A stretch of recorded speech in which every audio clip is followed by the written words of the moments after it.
Welcome to Talking Black and Blue, where the rivalries run deep and every Sunday is a battle.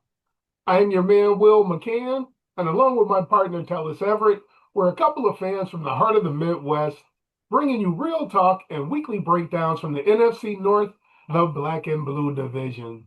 So whether you wear green and gold, Honolulu blue, purple and gold, or you rep the monsters of the Midway, you are in the right place. So lace up, strap in, and let's talk black and blue. Tell us, my man, what is up? All right. Hey, we appreciate you guys joining us. Thank you for supporting the Black and Blue podcast. Do us a favor, tell your football friends how much fun we have over here. Just a quick reminder before we get into the rundown. Remember, Will and I are real estate agents in Michigan. If you or someone you know is talking about buying, selling, or investing in real estate in the next 3 days, 3 weeks, 3 months, or 3 years, just reach out to us and we'll help you score a touchdown in real estate. Will McCann, the NFC North. What a week. What a week. The black and blue division. Man, there were some hard hitting games. There were some good games, some surprises, man. You and I were both 0 and 3. We took it on the chin. We get the donut for the week. We both had Green Bay winning their game against Carolina. We had Detroit over Minnesota. And we both had Chicago losing to Cincinnati. All three of those come up as a dud. So Yeah. for the season, that puts you at 15 and 13, and I'm at 19 and 9. So tell me, what were your takeaways from the games this week? Yeah, I'm even with all the how we did, we performed poorly. I'm excited about this division. I Man, mean, how can you each, not be? Right. each team is over 500. It's tight. Yeah, so I'm just excited about the division and where Yeah. things sit.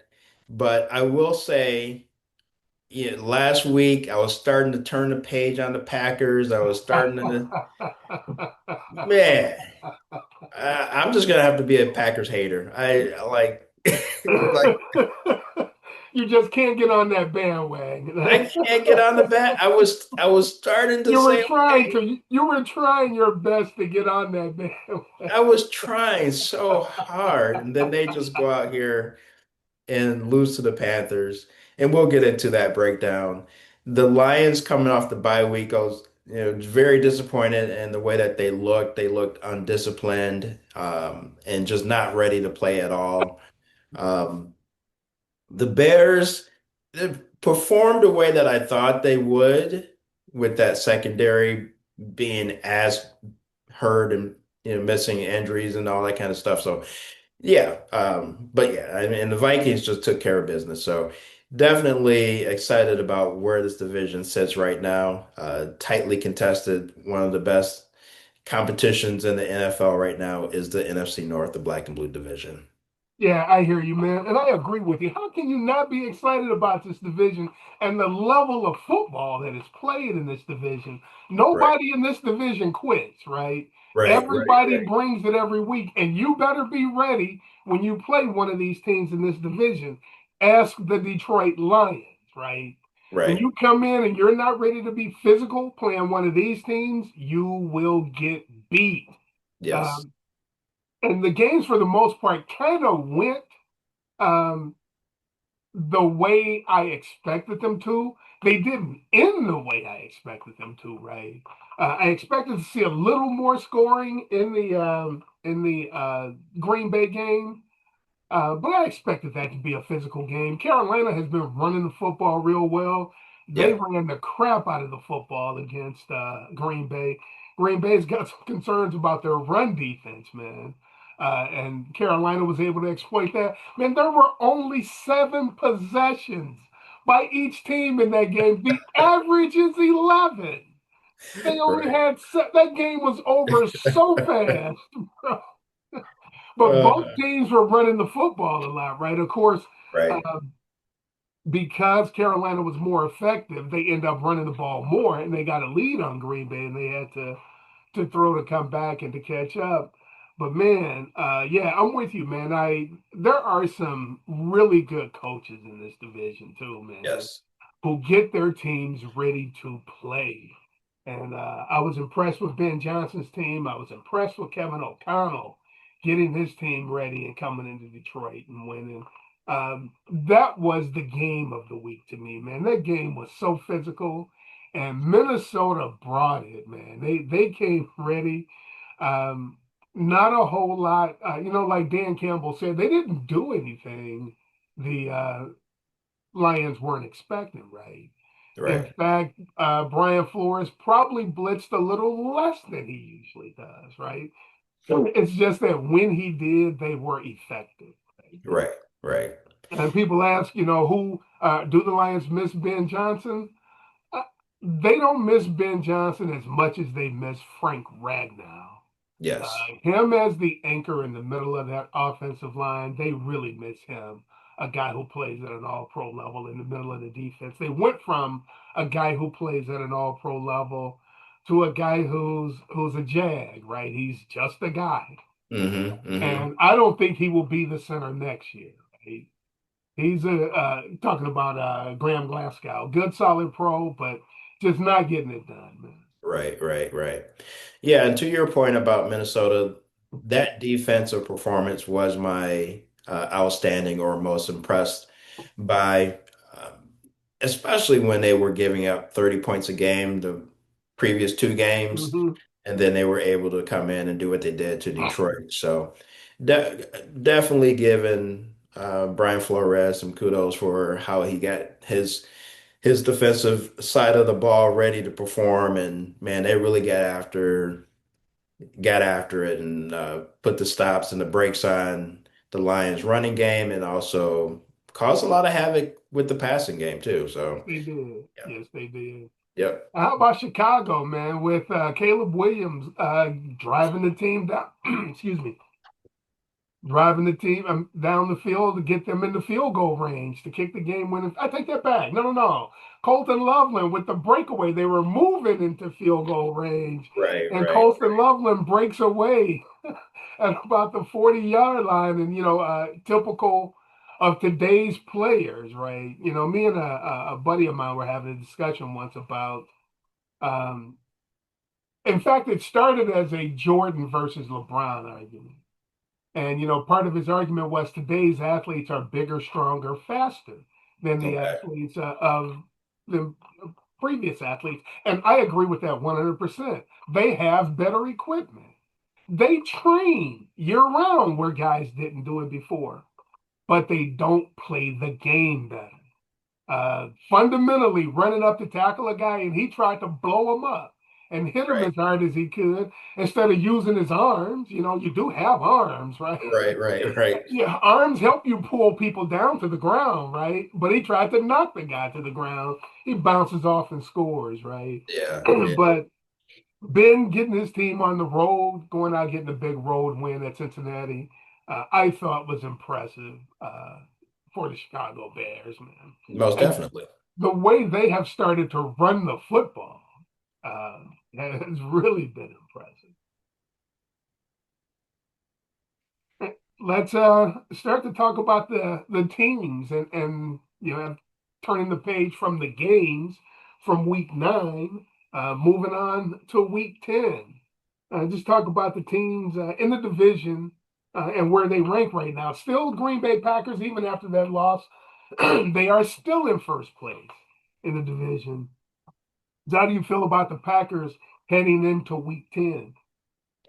The Packers head into week 10, definitely coming off this week, they should be disappointed. Mm. Just the way that they played, again, they came out. They're very they seem like they're very lackadaisical. Like I don't know what it is about this team. They're just not excited. Mhm. You- I just don't I can't understand it. But they are going in they're going into Philly next week. So uh or actually Philly's coming to them, right? Right, right. Yeah. Yeah. Yeah, I can with the Packers. I just they struggle to build momentum. They play sloppy. They have these self-inflicted penalties and errors that just create that inconsistency. And every week we talk about how inconsistent this team looks. And they had the ability this in week 9 to take control of the NFC North. Yeah. And you let the Panthers come in and take the win. So yeah, I just yeah, man, it's tough. And Tucker Kraft going down, he's one of their better receivers. I know he's a tight end, but he actually is one of the better receivers for them. Man, they just do not look good to me. Yeah. We talked about them last week. And, we talked about Jordan Love and, the Green Bay Packers and their expectations as a franchise, right? Right. Um, and you ask, do they look like a team that can make it to the NFC Championship game with a chance to win? And I said, hadn't seen it yet, but I believe in them. That belief is starting to wane a little bit. This is the team I picked to win this division, right? Right, right. In a game like that, that's a conference game. Um, to lose that game at home, man, that's difficult. Knowing that they were playing back-to-back games, um, I think they might have got caught as a young team who haven't been through, these kinds of battles throughout the course of an entire season. First time they're going through it. I think their expectation um, of their opponent isn't where it needs to be, right? As we talked about last week, how they have a tendency to play to the level of their opponent, right? Right. When they Yep. play a top level team, they play like a top level team. But unfortunately, when they play a team that's struggling, they play like a struggling team, right? So you you kind of wonder. It leaves you wondering, are they just going to get it together and put it together and get it right at some point? Or are they just going to continue to be that team? For now, I just have to feel like I still haven't predicted a score for that game yet. As we were on the role play call this morning, I was looking down thinking, man, I still can't decide what I wanted to do. I'm taking this right up to the time for us. And I probably shouldn't have, because some of this discussion we're having is really influencing where I think I'm going to go with that game this week. But I agree with you, man. Um, uh,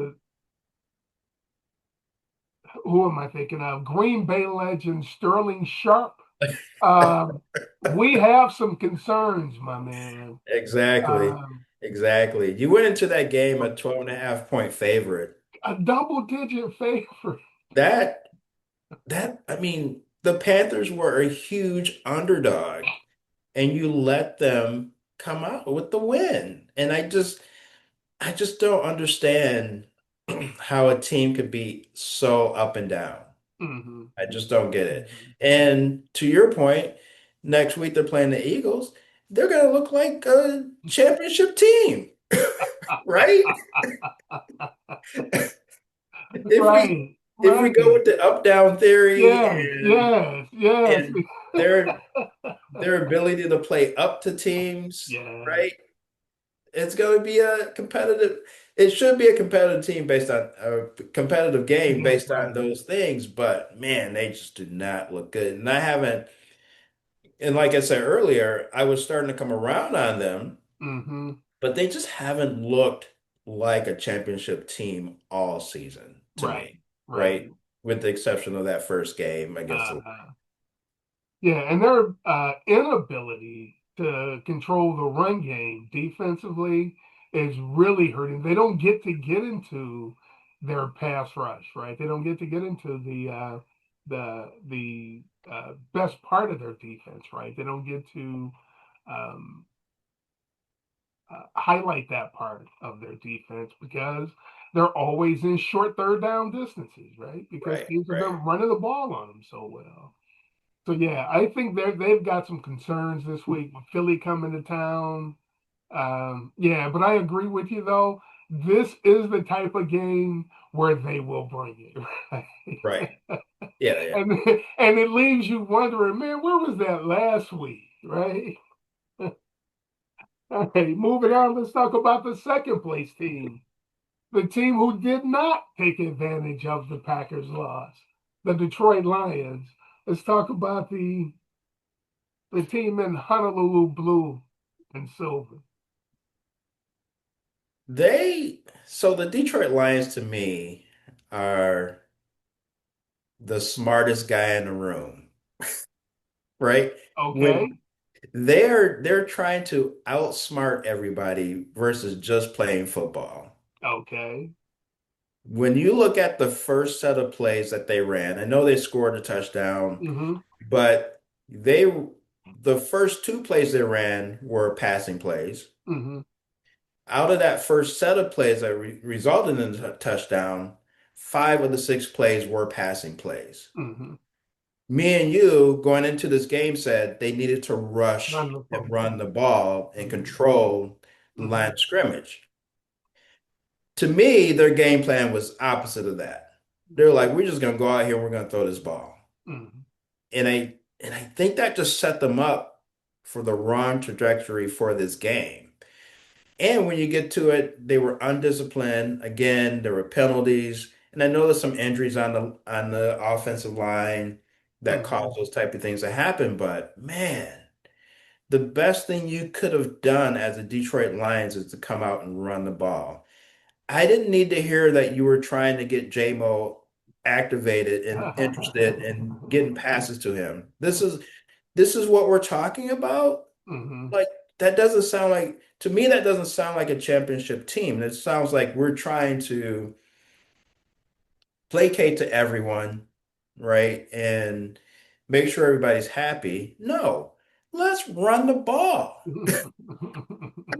What are we doing? So I was disappointed in what I saw out of that game, but also I want to give kudos to the Vikings Yeah, and Brian Flores. yeah, Man, that defense was on fire. yeah, They yeah, were ready to go, right? yeah. So those two things together Mm-hmm. just created a situation where the Lions did not look good. Yeah, they had a chance to kind of bring it around and maybe pull it Mm-hmm. out, but you shouldn't Mm-hmm. have been in that position. Right, You right. just shouldn't have been there, right?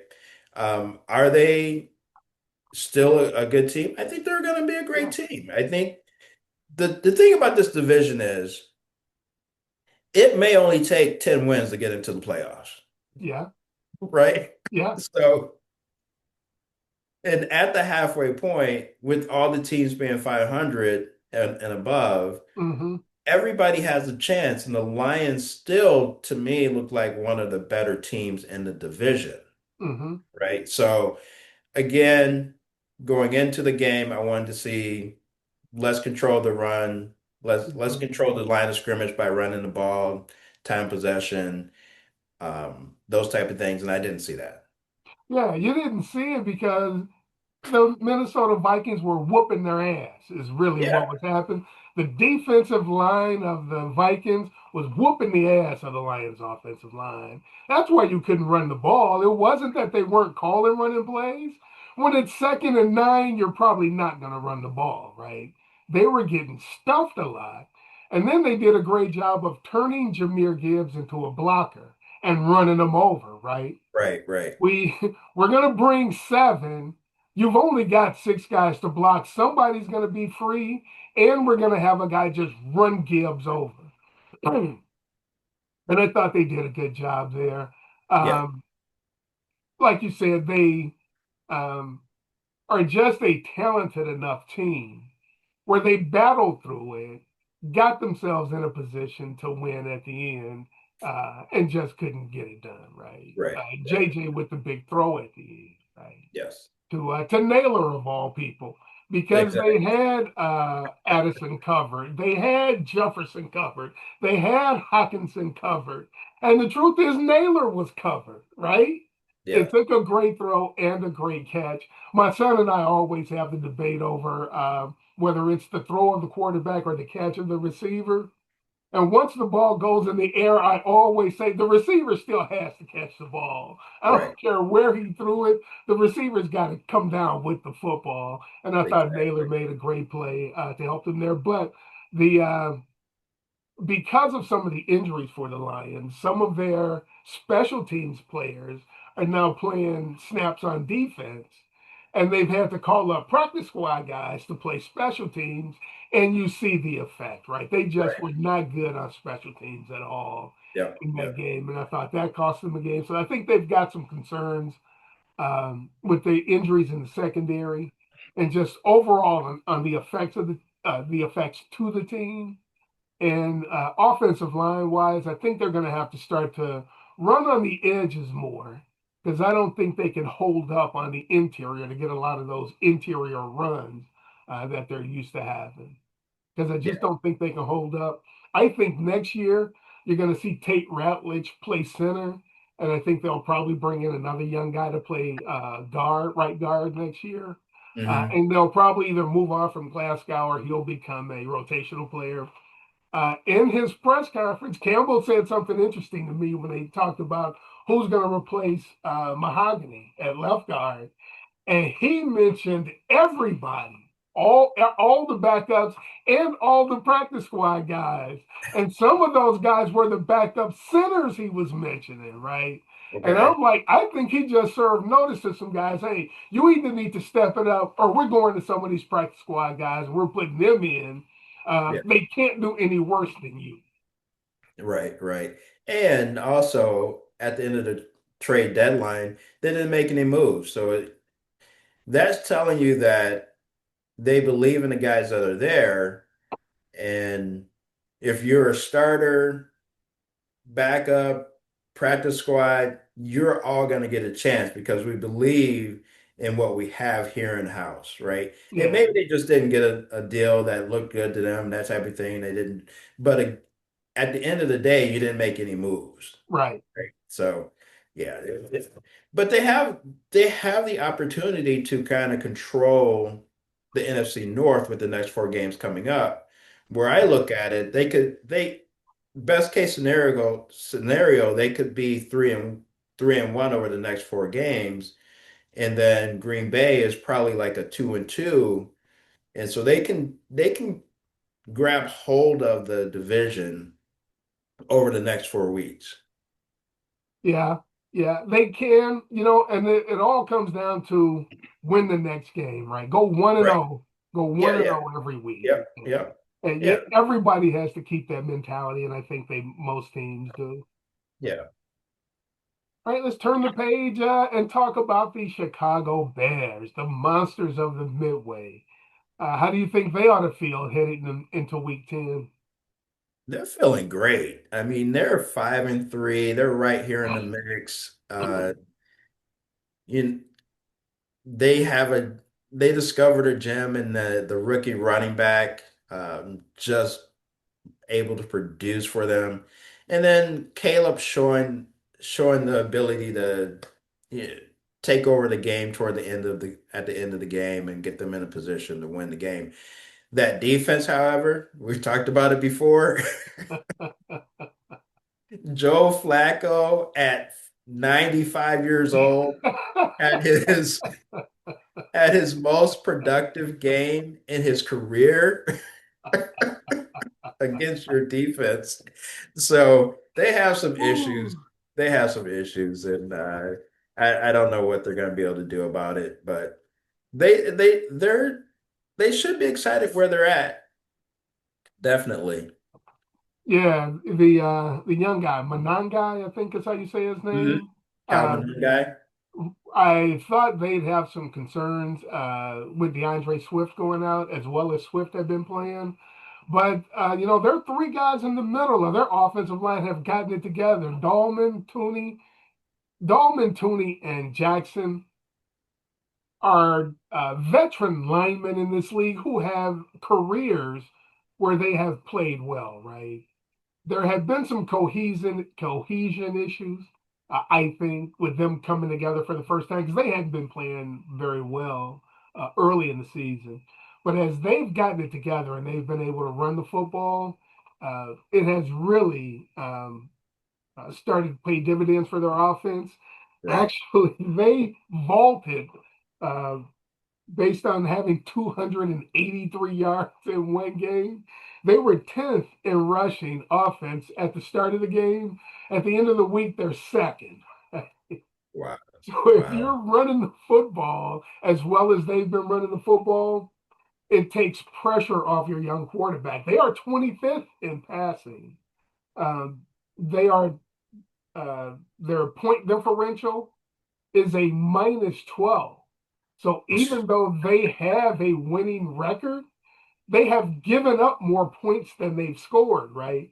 Which tells Right. you they win close games, and when they get beat, they get beat. Right. Right. Right. But uh, really impressed with Ben Johnson and what he's doing there. I talk about my cousin Zach because he lives in Chicago. He's a Packers fan. He's always on the Bears. He's even had to back up off of the last couple of weeks because they have played well. Yeah. He's playing well. He's getting there. The problem for them is they have a gauntlet of teams to play in the next 4 weeks. So he can get back to where he was and he feels comfortable in his hatred for the Chicago Bears. You think he'll start feeling better over these next few weeks? Yes, definitely. Yeah, definitely. Yeah, because they still have some concerns on defense, man. Even though they're the only team in the division that made a trade at the deadline. You were talking about teams and how they feel about, their rosters. Unlike, it's probably easier in baseball and any sport for a guy to move teams because you don't need other people for you to do your job. You don't need anybody else at all for you to do your job in baseball, right? In Right, football, you need the guys around you to do their job in order for you to excel at your job. So it's difficult to make moves, especially offensive and defensive linemen, because they play as a unit so much. You right. get out of position. I thought the touchdown that, and then going back, I'll get to that in the Minnesota game, but uh, they did make a move for a pass rusher. The guy is, and I always mess up his name, Tryon-Shyinka. Okay. Joe Tryon-Shyinka. He's been a rotational player for Tampa for years. Always a good pass rusher. He reminds me of a guy you might remember who played for the Lions, who went to Seattle, Cliff Averill. Okay. He's a lot like Cliff Averill, right?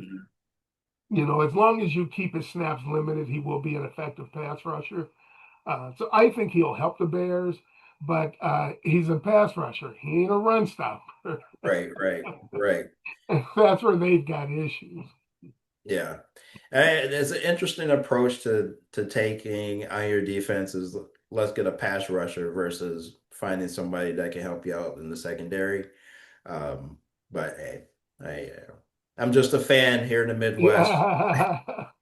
I'm not a coach, I'm not a coordinator, not a GM. But if we I just if play I one. We just play one on the radio. exactly if my corners are giving up 470 yards to Joe Flacco, I'm looking for a corner, not a pass rush. But hey, that's me. That's But me. hey, the front end helps the back end. Maybe if we can affect the quarterback, Right. he's getting rid of the ball. Maybe our guys just can become tacklers. Since we can't cover guys, let's just tackle when they catch the ball.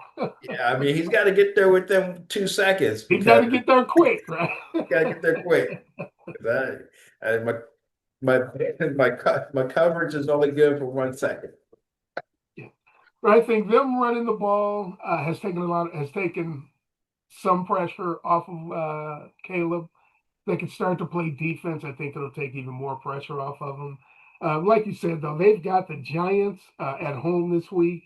Then they travel to Minnesota. That'll be a tough game. Right, right. Then they got Pittsburgh and Philadelphia after that. So, yeah, they're going to come into a tough stretch of games here. Yeah, Starting with this week against the Giants, um, them playing at home this week, I think they will come into this game looking to play well. yeah. Best case scenario for that stretch for them, in my opinion, is 2-2, but I see them go 1-3. Yeah. Oh, man, you are hard on the Bears and Packers, bro. You don't grade on the curve at all. You're that teacher. If you expect a 98, don't come to me with a 90. I'm gonna tell you underachieved. Exactly.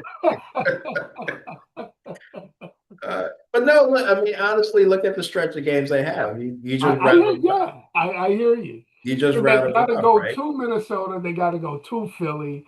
Those will be tough games. And even though they're at home, it is the Steelers, right? Right. It Yeah. is the Steelers. So And if according to Aaron Rodgers, he owns the Bears. exactly. So again, best case scenario is that they're 2-2 hmm or 1-3. Yeah, Yeah, they can surprise me. they I'm gonna let can. 'em- I'm gonna let Chicago surprise me. Yeah. I am not gonna let Green Bay surprise me. Yeah. And then turning to the Minnesota Vikings, the fourth place team in this division, and they call them the fourth place team and not the last place because they are 4-4. They are in the hunt in this division. The teams ahead of them only have one more win than they do, so the Right. Vikings are in this thing. So how do you feel the Vikings should feel about themselves heading into Week 10? They should feel excited. I mean, they dominated the Lions right out the gate in that game. And you got production out of JJ, so you should feel good. As long as your defense is dominant and they can go out there and keep these teams in a low score and you give your offense a chance, they should they should feel really good that we've gotten through half of the season. We're 4-4, we're a 500 team, and we see what we're doing. We can see what we like in JJ, Mm-hmm. right? And did he develop a lot while he was watching the game? I don't feel like he did because he looked the same to me as far as just rushed. He doesn't seem the game seems too fast for him at times, the Mm-hmm. way that he plays. But he's a gamer. Mm-hmm. He is a gamer. Mm-hmm. So if you can continue to develop him throughout the season, keep him healthy, keep him on the Mm-hmm. field, you're looking good going into the end of the season, and you're heading into the next season with a quarterback that actually has some experience. Mm-hmm. So if I'm the Vikings fans, I'm feeling good about where we're at right now. Yeah, Vikings fans should feel good about their team right now. I thought Darisaw O'Neal played very well for them this past Mhm. week.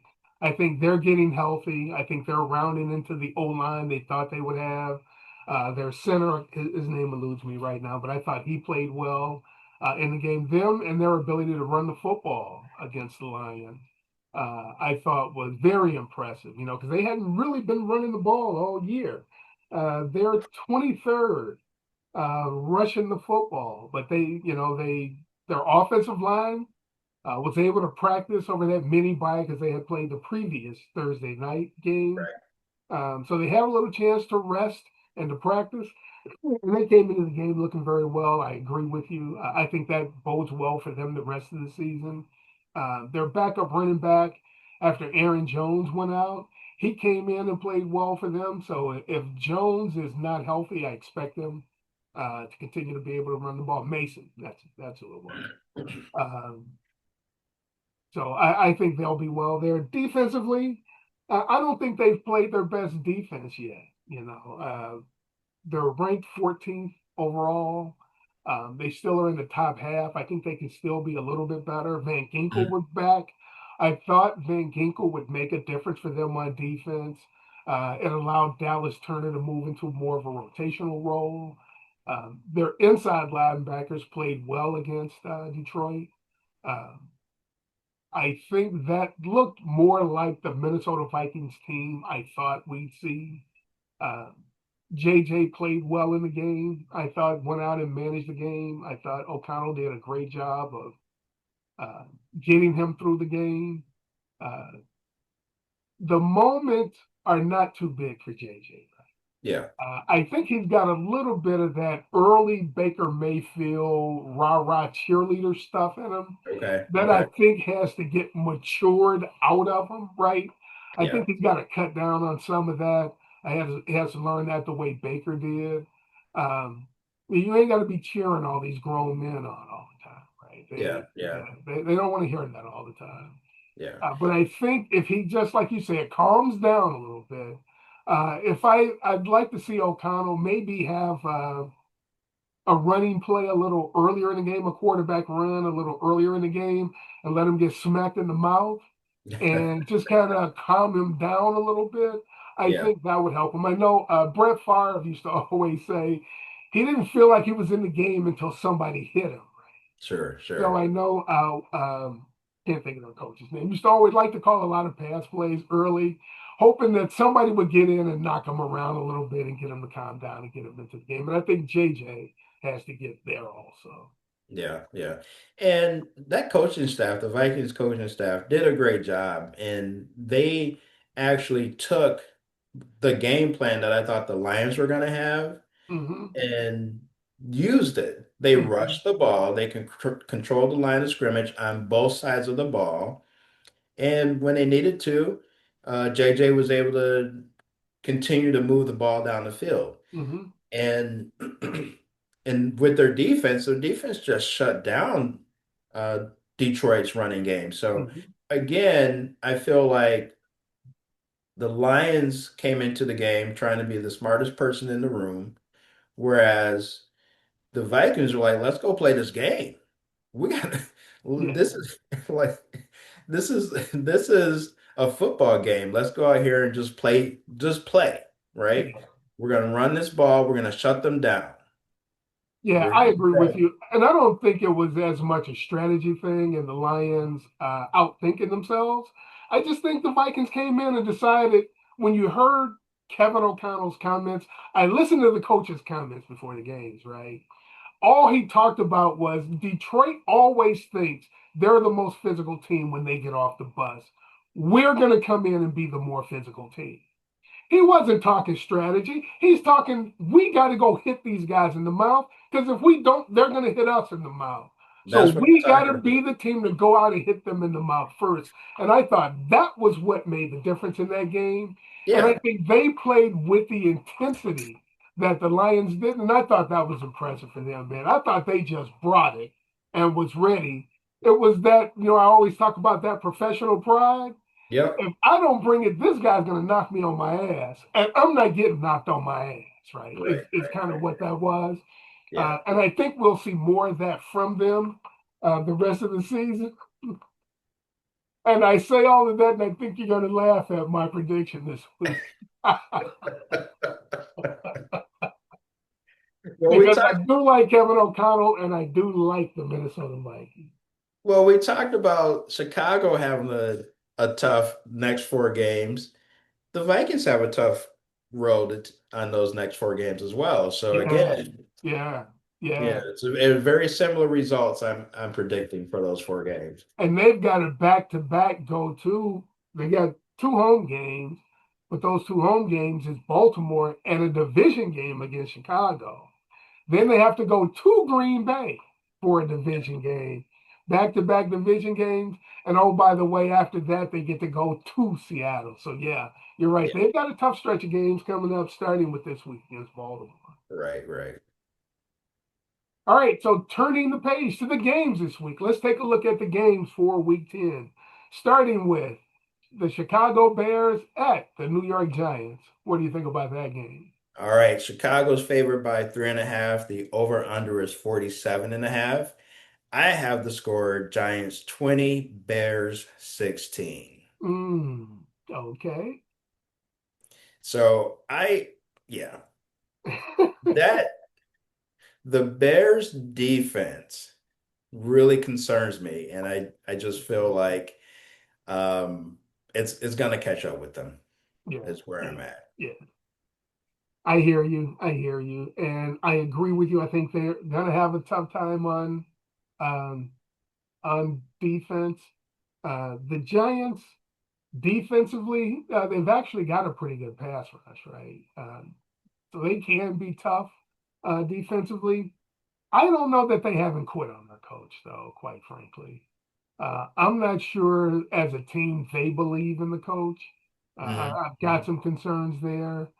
So at home, coming off the big win, this is the kind of game with the up down that a young team would usually lose, but it's the Giants going on the road. Um, I believe in Ben Johnson and his run game. I think they're going to be able to pull out a high scoring game. And I see this one as Chicago 31, the Giants 27. Okay. And then looking at the other Sunday 1 o'clock game, the Minnesota Vikings at home against the Baltimore Ravens. The How do you see that Vikings one? versus the Ravens. I have the Ravens winning this game. There we go. Yep. Ravens are favored by 4.5. The over-under is 48.5. I have the Ravens 30, Vikings 24. Yeah, I have it very similar. I agree with you. I think uh, the Ravens are starting to get healthy. Uh, Yep. I think Minnesota's going to get a dose of Lamar Jackson this week. I Yep. don't think you're going to see a lot of blitzing in this game. I don't think you want to be blitzing Lamar Jackson. That usually doesn't end well for a lot of teams. I think it'll be a battle. I think Minnesota will go out and battle. I think Baltimore will get after JJ a little bit more. Um, Concerned about the interior of their defense, Baltimore's defense, and their ability to stop the run. Minnesota will probably be able to run the ball, but I think this is with that up down. I think Minnesota with a big emotional win on the road last week. I think they're going to come home and not be as emotional this week against a Baltimore team fighting to keep its put a foothold on its position in the playoffs. So Right. I think they're going to come in and try to play well. I think it's going to be Baltimore 28, Minnesota 20. Okay. Yeah, I totally agree with you on everything you're saying about Baltimore coming in there. Definitely, they're trying to get their season corrected Yeah, and stay competitive with Pittsburgh. So, yeah, I just, yeah, I can't see the Vikings winning that game. yeah. Right, and then Sunday at 4:25, the Detroit Lions travel to the nation's capital to take on the Washington Redskins. I'm sorry, the Washington Commanders.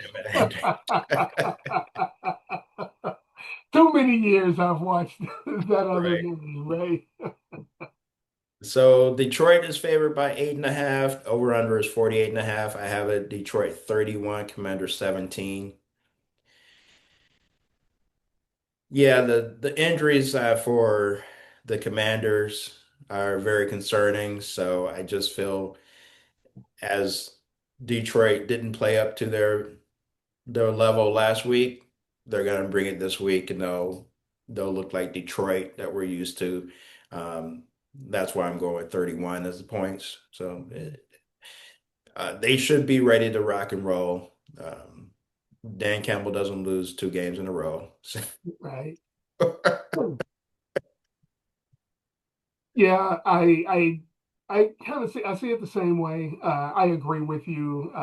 Recently the Dan Campbell's teams haven't lost back-to-back games. Uh, it's interesting. I don't, have the Lions ever won in Washington? I don't think they've won in Washington since Teddy Roosevelt was president. Now I know it may be closer to Eisenhower, but, but it feels like forever since the Lions have won a game in Washington. Yeah, So I not that that factors into this game at all, but historically that's just interesting. yeah, Uh, and it's a little bit of a revenge game for Detroit too, right, from last year. So yeah, I think if this is a revenge game for the Lions, then I understand why they're struggling this year. If you're still thinking about 2025, page needs to be turned. You need to realize you're the hunted. People expect you to play well, and they're coming in to play their best game against you. So you'd better bring it every week. I think the Lions have got used to not playing their best game and still winning, right, and it kind of caught up to them last week. I think they will look to play well this week. Um, Fortunately, it won't be Jaden Daniels there attacking Marcus Mariota, though he is a threat to run. He isn't a Jaden Daniels threat, right? So I expect the Lions to play a little bit better on defense, and I see this one as Detroit 30, Washington 24. okay. And then lastly, the Monday night game. The NFL loves this division. They've got the Lions as a prime Sunday game and the Packers as a Monday night game, as the Packers at home Monday night hosting the Philadelphia Eagles. How do you see that game? Green Bay is favored by 2.5. The over-under is 45.5. I have it Eagles 28, Packers 24. I just think that with Tucker Craft being out, um, your your offensive power is depleted, even though you got Dobbs, you got Watson, and they're still struggling to get Golden into the mix. Um, their run defense has been, for lack of a better word, non-existent. So, so if I'm Philly, I'm coming in. We're we're strapping up. We're running the ball, right? We're getting down the field, and we'll make some plays when we need to. But I just don't see the Packers performing well against the Eagles. All right, sorry about that. Yes, I agree with you. I kind of see it the same way. I think the Eagles are starting to round into shape. They've been playing a little better. They're coming off a bye. They've made some changes, though. They've brought in a lot of new players. They're going to be integrating a lot of new players. I don't know that a lot of them will have an impact on the game this week, maybe down the season, further down in the season. I see the up down in effect. I've got the up down theory in effect this week. I think Okay. Green Bay is going to play up to Philadelphia's level. I think Philadelphia traveling, coming off a bye. I think they may be just a little bit rusty enough for Green Bay to pull out a victory. And I see Green Bay 27, Philadelphia 24. Okay. You definitely have more belief in Green Bay than Yeah. I.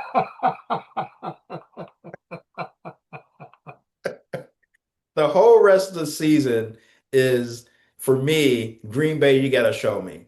You gotta show me. I'm gonna be wrong. And I think with a young team, I expect hiccup games like we've seen. I think that's what's happening with the Lions also, right? I think that people forget they're still a young team, Yes. because they've been successful and been in a lot of primetime games. People forget they're still a young team. And I think, like I said, they didn't bring the intensity last week. I expect them to this week. I think the same thing happened with Green Bay. Um, and yeah, I think they will both get bounce back games this week. Okay. Okay. All right, my man. Well, that puts a wrap on this week's episode. Got anything you want to send us out with? Hey, we appreciate you guys hanging out with us. You know, Will and I love talking NFC North football, but when we are not, we are helping people buy, sell, or invest in real estate. If you have questions about your next move, don't fumble the ball. Contact us for our winning real estate game plan. Fellas, share the pie with your buddies, and ladies, share it with your crew. Make sure you hit that subscribe button and don't be a knucklehead. Drop us that 5-star rating. That's right, my man. We appreciate all the comments we've gotten. We appreciate everyone listening. Like Teller said, share it with your friends. Anybody you know who's a football fan, share it with them. We're always looking for your comments. Hey, we appreciate you coming in and supporting the podcast, and we will see you next time. Yes, sir.